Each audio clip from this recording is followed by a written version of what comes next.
Hello mga suki, good morning sa inyong lahat. Ayan, umagang kay ganda. Andito tayo ngayon sa Palengke ko Monwalk Branch. Okay, tayo ng mga presyo mga suki kasi grabe. Nakakalula talaga yung gulay natin ngayon. Nagbagyo lang. Ito pati gulay talaga naman. Ay nako po. Ayan, alam nyo po ba? Ang carrots kahapon at presyo ngayon halos na doble. Ganon po kalupit yung ating carrots, halos dumoble. Pati yung repolyo, no? Pati repolyo, tumaas po yung presyo, no? Pechay, halos lahat po, no? Bali, ay lalo yung kamatis, no? Kung makikita nyo po yung kamatis natin ngayon ay storage na, no? Kasi ito po ay talagang medyo tumaas ang presyo ng ating kamatis. Okay, din yung ating kalamansi, hindi siya ganong gumagalaw. Then yung ating mga sibuyas, no? Okay pa rin. Yung beans, tumaas din. Ay, lalo na po yung ating celery and leeks, halos nagdoble po yung price. At pati yung ating mga lettuce, naku po, anong nangyari sa inyo? Alam nyo po, ganun po talaga eh. Tuwing nagbabagyo, apektado ang presyo ng mga gulay dahil yung transportation. Siguro kung nabalitaan nyo po, nagkaroon ng landslide doon sa Baguio, yung dinadaanan ng mga gulay, kaya po medyo tumaas po yung presyo ng ating mga gulay. Kaya lang yung ating mga imported na fruits naman, grabe oh. Yow, yummy, yummy, yummy apple. Crunchy and sweet na sweetie.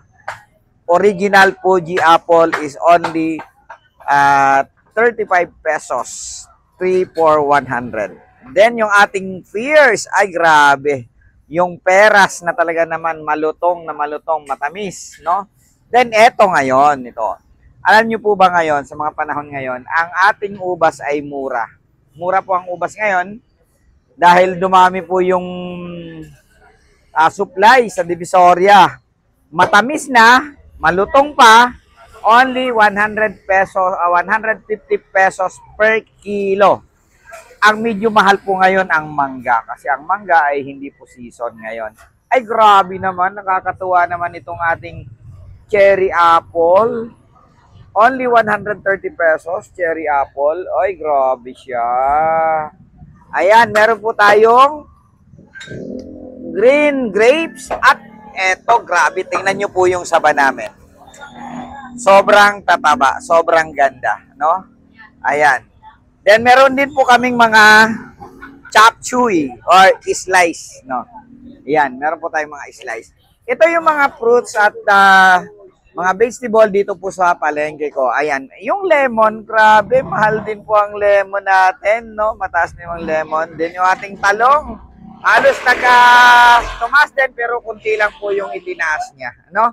Then yung ating labuyo, hindi na, medyo okay na po yung presyo. Hindi na siya ganun kamahal katulad nung mga nakarang araw. Okay? Then, ang maganda po dito sa palengke ko kasi kompleto na po tayo dito. Kung ano man po yung mga kailangan nyo sa palengke, halos nandito na po. Parang one-stop shop na po ito. Ano? Then, meron po tayo ito, bagong deliver yung ating mga egg, mga fresh na itlog. Then, meron din po tayong nyog. Okay? At kompleto po tayo. Ano? Then, pwede, ang maganda po dito kay palengke ko kasi pwede po kayong magpasabay, pwede kayong magpabili kung ano po yung mga ibang kailangan nyo na wala kami katulad ng karne. Ayan, katabi lang po namin yan. Pwede po namin yan ipasabay, then manok, isda, bigas, lahat na po. Ang maganda dito kasi hindi mo na kailangan pumunta pa ng palengke para mabili yung mga pangangailangan mo sa pang-araw-araw na pagluto dahil meron po tayong palengke ko na magsi-service po sa inyo. Delivery na po ito. Ihintayin mo na lang sa iyong pintuan. Ayan, di ka na matatraffic at hindi na rin po kayo mababasa pagka umulan. At ang pinakang worst pa minsan, mahirap sumakay dahil pagpila at kung may sasakyan ka naman, mahirap mag-park king. Pero po dito sa palengke ko, kami na po ang bahala sa mga kailangan nyo. Okay ba yun? Tingnan nyo po yung aming mga talbos. Talaga naman grabe pagkasariwa. Ayan, yung ating mga pechay, meron tayong butchoy, mga talbos natin. Ayan, mga kangkong, grabe, sobra pong sariwa. Ang maganda po dito kay palengke ko kasi, everyday, sariwa talaga yung gulay. Kasi everyday, bago po yung gulay natin.